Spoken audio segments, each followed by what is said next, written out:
The rain poured heavily that night in Cedar Springs, Kentucky, turning the streets into slippery rivers under the lightning. Amid the storm, Emily Harper, a 14-year-old girl, stood pressed against the door of her childhood home, trembling from the words that had changed everything. Her mother's voice rose over the darkness. "You've brought shame upon us, Emily. Never come back to this house again." Emily placed her hands on the small bump in her belly. Fear, anger, and loneliness intertwined within her, yet she refused to cry. There was nothing left worth shedding tears for. She opened the door and stepped into the storm, barefoot, without a plan, with no one waiting for her. She walked on the wet road as lightning briefly illuminated her path. With every step, she whispered to herself, "I will survive, no matter what." By dawn, she reached an abandoned gas station. She shivered so violently her body almost gave way, rain dripping from her hair and clothes. Then a car pulled up, and a woman in a nurse's uniform, Ruth, stepped out. Ruth approached slowly and wrapped a blanket around Emily's shoulders. "You're safe now," she said gently. She asked no questions, passed no judgment. She simply embraced her vulnerability. Months passed, and Emily gave birth to her little daughter, Lily, at the clinic where Ruth worked. When she held her daughter for the first time, fear and love collided within her. Yet she promised herself she would never allow what had happened to her to happen to her child. She grew into motherhood at just 15 years old. She studied while working. She slept little. She struggled. And she succeeded. She finished high school at 19. She became a certified nurse by 23. She raised Lily with unwavering determination. Her life was hard, but she had built it from scratch. One quiet evening, the phone rang. It was her brother's voice, the voice she hadn't heard in 14 years. "Emily, our mother is sick. She wants to see you." Her heart trembled. 14 years since that night. She looked at Lily and said in a broken voice, "I don't know if I can go back." But she knew she had to face the past. The old road led her back to Cedar Springs. It felt as if time had returned her to that rainy evening, but this time she was not alone.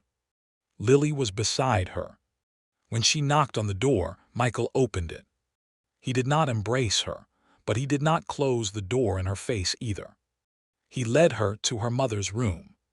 Her mother was far weaker than Emily remembered.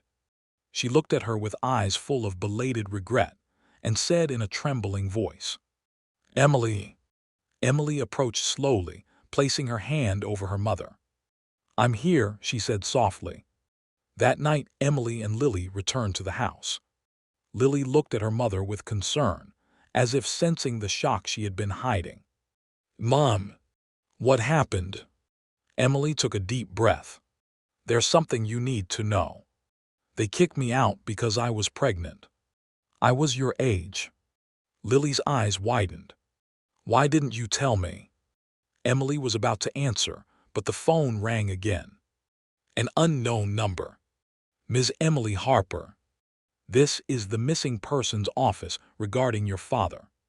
We reopened the case and found new information." It felt as if the air had left the room. The wound she had tried to close by force suddenly throbbed again. The next day, she went to the police station. The detective sat before her and said, "Your father didn't disappear as you were told. The truth is, he went out that night to look for you." Emily gasped, her hand trembling over the table. "He had an accident on the road. He stayed alive for hours, but he couldn't call for help. Before he died, he wrote a letter." He handed her a small, faded piece of paper. She opened it. The handwriting was shaky, but the words were clear. "Emily, my daughter, forgive me. I should have brought you home. I was coming back for you. Wait for me." Tears flooded her face, the one she had held back for 14 years. Lily put her arm around her and said, "Mom, he loved you." Afterwards, they went to the hospital to see her mother. Emily handed her the letter. Her mother read the words and broke down in tears, repeating, "I was scared. I was afraid and I lost you. And I lost him." Emily sat beside her and said in a voice that seemed to seal an old wound, "I forgive you." The pain didn't vanish, but it became light enough to breathe. That evening, Emily and Lily walked out of the house. The wind was cold, but no longer a storm. The sky was clear, as if granting them a new beginning. Emily looked at her daughter and said with a gentle smile, "Ready to go home?" Lily grabbed her hand tightly. "Ready." They walked together toward the car. For the first time in many years, Emily felt that the road ahead no longer carried fear, but a new life, one they both deserved.